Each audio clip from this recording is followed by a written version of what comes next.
I'm going to do a little short video on how to change out a P-trap under a sink. This is a vanity. Vanity really wouldn't matter if you had a kitchen sink without a garbage disposal over here.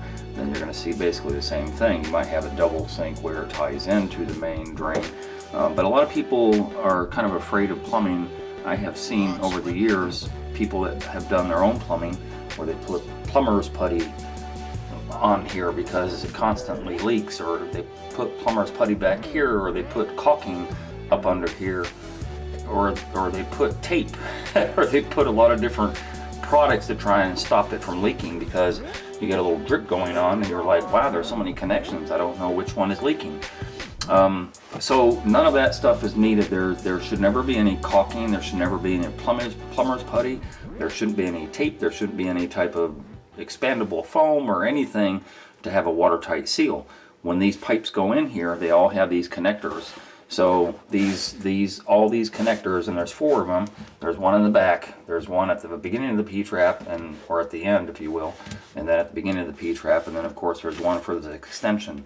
This extension pipe you may not have. You may have this down right here. This is the main one coming from your sink, and you may just have it go straight into the P-trap, which normally is the case, and in this case we have an extension pipe. So I'm gonna kind of start from the very beginning, taking this apart. So this is a process that you would go through. You're gonna have some water inevitably coming out of here. So the reason I have this dog bowl here, I have a dog bowl. It doesn't really matter, but you need something to catch the excess water with. These are normally hand tight. There's no reason to really put channel locks or anything and you know, over tighten them, because they are plastic and they can break. So you don't want to do that. But if you loosen that one and then push it up, loosen the back one and push it up, and this is where your water starts to come out.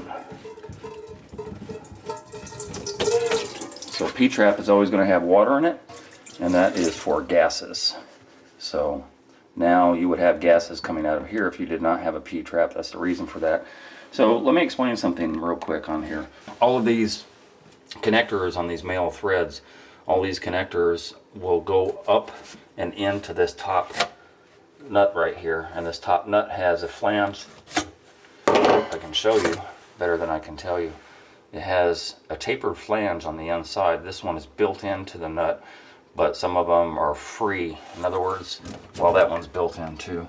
So you see the flange on it, and because it's a tapered flange, there becomes your seal. So if you have this actually connected on here, let me show you, then your seal is by virtue of that tapered part, and then all the nut does is tighten it down and make it watertight. It's that easy. So again, this is integrated. This particular one is integrated in, but sometimes they're free. And let me see if this one is. No, I think that one's integrated too. But anyway, so if it wasn't, you would have one little ring on here, and then you would have the nut itself, and then it wouldn't be a snug fit. And that, because that's integrated, I can't show you that one either. Maybe that one's not though. Here. I think this one is not integrated.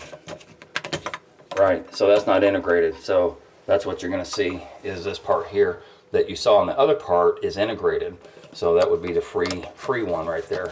And then same thing, it pushes down, makes a watertight seal, and the nut, all that does is tighten up on that part, and it does 2 things.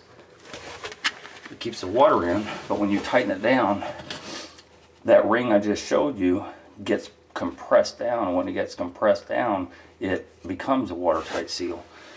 So the only thing you do after that is just reverse the process. It's very easy. When you have a P-trap, you have this longer part, and you see that it's extruded out a little bit, or it's kind of flanged out a little bit. That's because that's the part that goes into the pipe.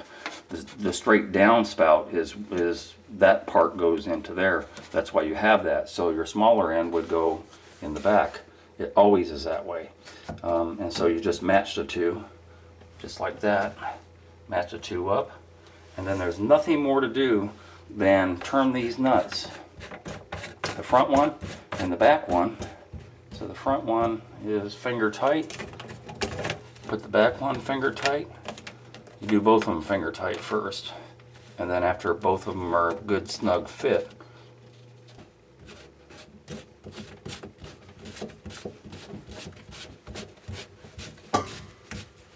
and you would hand tighten. Make sure the back one is tight, make sure the front one is tight, and make sure this top one is tight. And once that's all tight, I can turn on the water and I can guarantee there's no leak. So the water's running right now, and there's not going to be a leak. And there's no caulking needed, and there's no plumber's putty needed. And there'll never be a drip of water. So you'll never have to have a pan catching your dripping water under your vanity ever again if you just follow that easy steps. Again, some people get very confused under a sink, and they want to call a plumber because, you know, hey, my sink is leaking and it's coming from all of this piping. And, you know, if you want to spend $150 to $200 for a plumber to come out and do what I just did in the last 2 minutes, then by all means. But otherwise, you can do it yourself. You know, just go to Home Depot or Lowe's and, you know, pick up a bunch of these parts. Take what you have with you. If you have a break in the line or something, take what you have with you and just replace them just the way I showed you. It's a really easy process, and there's no reason a homeowner can't do all this stuff themselves. The water's still running, and as you can see, there's no leak. And to test it, what you would do is go ahead and fill up the water, which is what I always do anytime I put in any type of new plumbing. Then I just fill the sink up, you know, probably about halfway or so, and then release the stopper, let the water run, make sure there's no leaks.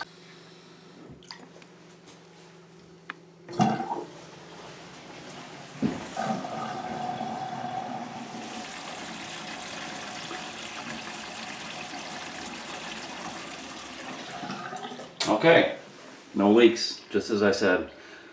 One of the little tricks about finding a leak is actually putting newspaper down in your cabinet. Newspaper, even if you had a very small drop of water, you know, shows up pretty profoundly. So if you did have a leak and you put it and you had one drop, see how that drop expands out and it discolors? Well, actually 2 drops. So that's the easiest way to find out if you have a leak or not. So if you're kind of feeling antsy about, hey, you know, I followed the directions that Bob showed me on here, but I'm still not sure that it's leak proof, put some newspaper down here overnight, use a sink normally, and if you see any of these drops on your newspaper, that's a telltale sign that you did something wrong. I don't know what it could possibly be. This is really easy, but that's my take on changing out P-traps under sinks. This would apply to any sink, laundry sink, kitchen sink, vanity, anywhere you have a sink and a P-trap, this would apply.